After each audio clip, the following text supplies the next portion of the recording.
ጴጥሮስ የኢየሱስ ክርስቶስ ሐዋርያ ነው አይደል? ነው። ኦኬ ጴጥሮስ ኢየሱስ ክርስቶስ ፍጹም አምላክ ፍጹም ሰው ነው ብሎ አስተምሯል? አሁን አንተ የምትለው መሰማ ይመስላል 100 ጊዜ ብትነግረኝ አስተምሯል ወይ? አንተ የምትለኝን 100 ጊዜ ብትነግረኝ እሰማለሁ። እኛ መጽሐፍ ቅዱስ ላይ ሰው ኢየሱስ የመጽሐፉ ባለቤት እኛ ነን። የዘብዴዎስ ልጅ ዮሐንስ አስተምሯል? ሁለተኛ ሐዋርያ ቁጥሩ የለም። ጴጥሮስ አላስተማረም። የዘብዴዎስ ልጅ ዮሐንስ አስተምሯል? ሁሉም አስተምረዋል አልኩህ እኮ የቱ ጋር ነው ያስተማረው? ዮሐንስ ያስተማረ ጴጥሮስ ያስተማረበት መስጠት ኢየሱስን በስራው ፍጹም ሰው መሆኑን አይተናል። አልጠየቅኩህም። አንተ አይተሃል አላየህም አላልኩህም። አንተ እንደፈለክ ልትሄድ ትችላለህ። አይመለከተንም ያንተ አታየት። ነብዩ መሐመድ መጽሐፉን ሲቀበል ማመሰክር አለ። እሱን አሳየኝ እስቲ ከመጽሐፍ ከቁርአን። ነብዩ መሐመድ ሰለላሁ ዐለይሂ ወሰለም ምስክር ኖራቸው አልኖራቸው ኢየሱስን አምላክ ያደረገውም ከይቅርታ ጋር የራስን ሃይማኖት ስለህ አንተ ራሱ ማለት ነው። ስለዚህ መልስ የለህም አንተ የለኝም በልና እኔ ልመልስ። እስልምና እኔ ሙስሊም ስለሆንኩኝ እንደ አንድ ሙስሊም ሙሉ መልስ አለኝ። እኔ መልሳለሁ። አንተ የለኝም በል። እኔ የለኝም አልልም። አንተ ባልክበት መልኩ ካለ መልስልና ኖ በስራው ነው። እኔ በነገራችን ላይ መጽሐፍ ያወጣ ያለ እስልምና ሊቆም አይችልም። ነብያችን ሰለላሁ ዐለይሂ ወሰለም ተመለከታችሁ? የሁሉ መጠጊያ ናቸው። ሁሉም ወደ ነብዩ ነው በቃ ሲጨንቃቸው ይመጣ። በፍጹም ለምን አታምንባቸውም? በፍጹም አንፈልግም እኮ ካልፈለክ ማይጠየቅ ጥያቄ እኮ ነው የጠየቀው።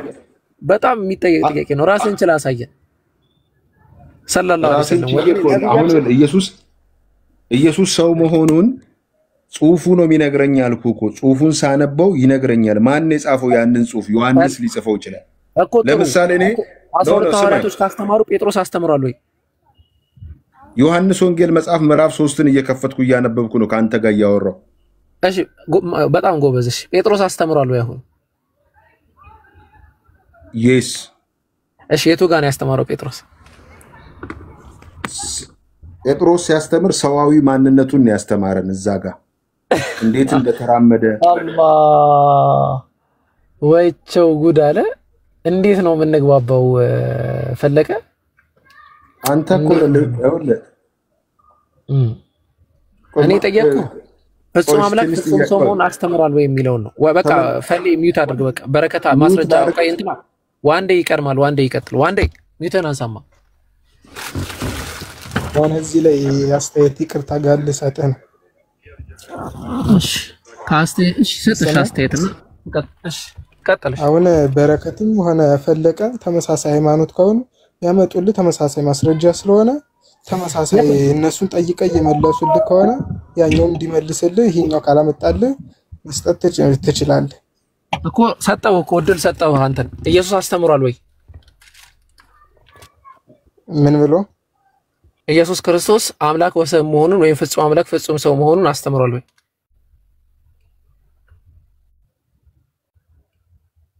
እኛ ፍጹም አምላክ ፍጹም ሰው ነው ብለን እናምናለን። እናንተ ታምናላችሁ ሳይሆን ኢየሱስ አስተምሯል ወይ? እንግዲህ ለስሙ ክርስቲያን ናችሁ አይደል? ክርስቲያን ማለት የክርስቶስ ተከታይ ማለት ነው።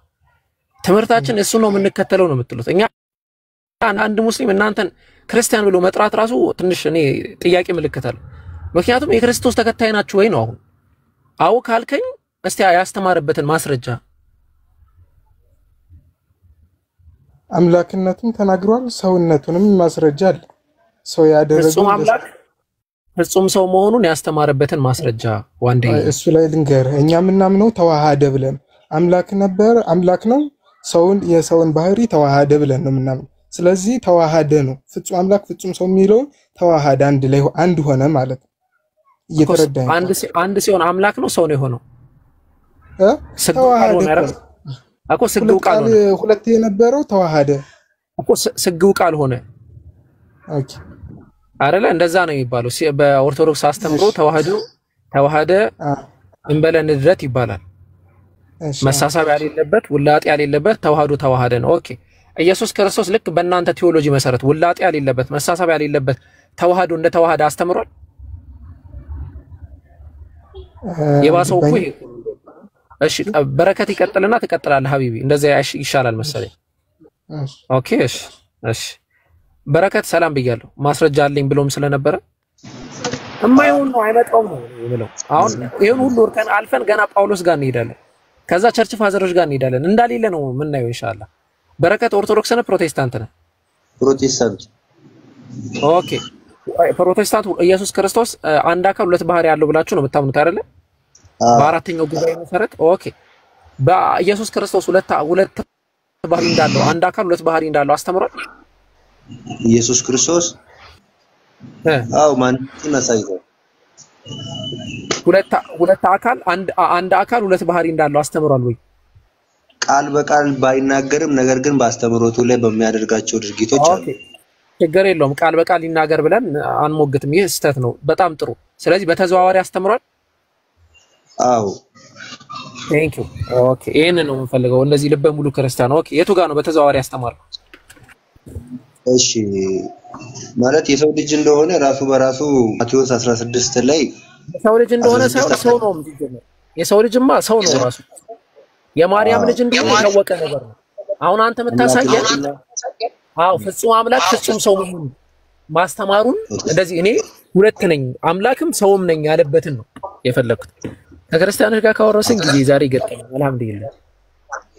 አሁን እኮ ቃል በቃል ኢየሱስ ክርስቶስ አላለም ብዬ ስነግርህ አዎ ይሄም ደግሞ ትክክል ነው ማለት በአስተምሮ ደረጃ አዎ ምን አለ መሰለ በረከትዬ፣ ለምሳሌ እኔ ላሳየህ። አሁን እኔ ፍጹም ሰው ነኝ ፍጹም አምላክ ነኝ የሚለውን ለማስተማር ግዴታ ፍጹም ሰው ነኝ ፍጹም አምላክ ነኝ ብዬ ላላስተምር እችላለሁ። ግን በተዘዋዋሪ ብዙ የሆኑ ሜተዶችን እንትን እያልኩኝ እንደዛ መሆኑን ለሰዎች ሊገልጥ እችላለሁ። ሶ ኢየሱስ ክርስቶስ ያንን የገለጠበት ጥቅስ አለ ወይ?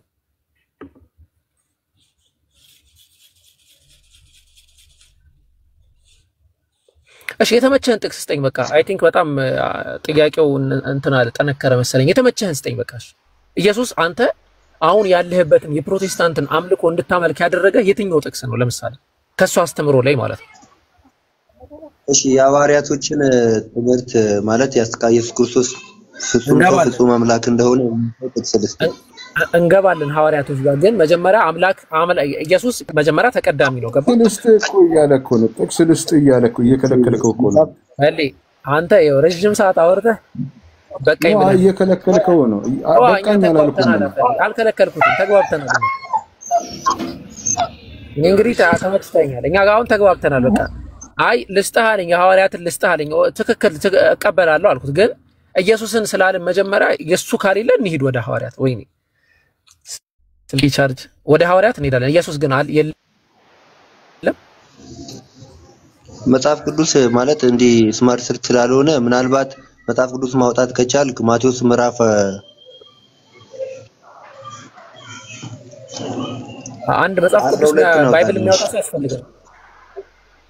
ኦኬ ምን የሚል ጥቅስ ነው የፈለኩት? ማቴዎስ ትልቁ ላይ አድርገኝ እኔ ያወጣላለሁ። እሺ ፈልግ።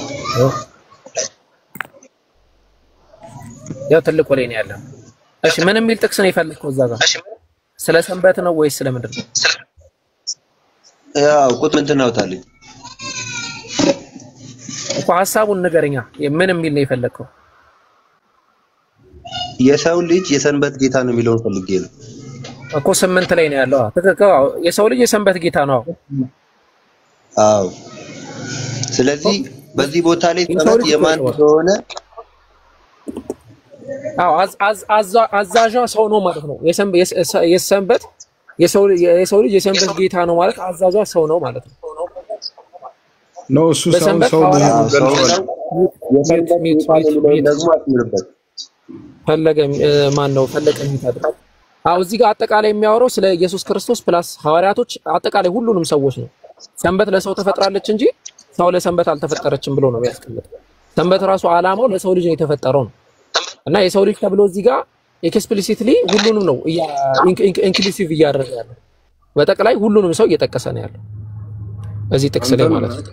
ነው ወጥቻለሁ። አንተ ትተረጉምልናል አይደል? ሚዩት አድርግ አንተ በቃ እኛ እያወራን ችግር የለም። ምን ሆነሃል? ማርቆስ ወንጌል ምዕራፍ 2 ቁጥር 27 ላይ ደግሞ እንዲህ ይበላችሁ ይላል፣ ሰንበት ለሰው ልጅ እንጂ ለሰንበት አልተፈጠረም ይላል። በረከትዬ ተመለከትከው አይደል? አሁን ያመጣው ጥቅስ ላይ እያወራን እኮ ላብራሩ። አንተ እኮ እኔ ያወጣሁት ከዛ በኋላ አንተ ነህ እያወራ ያለው።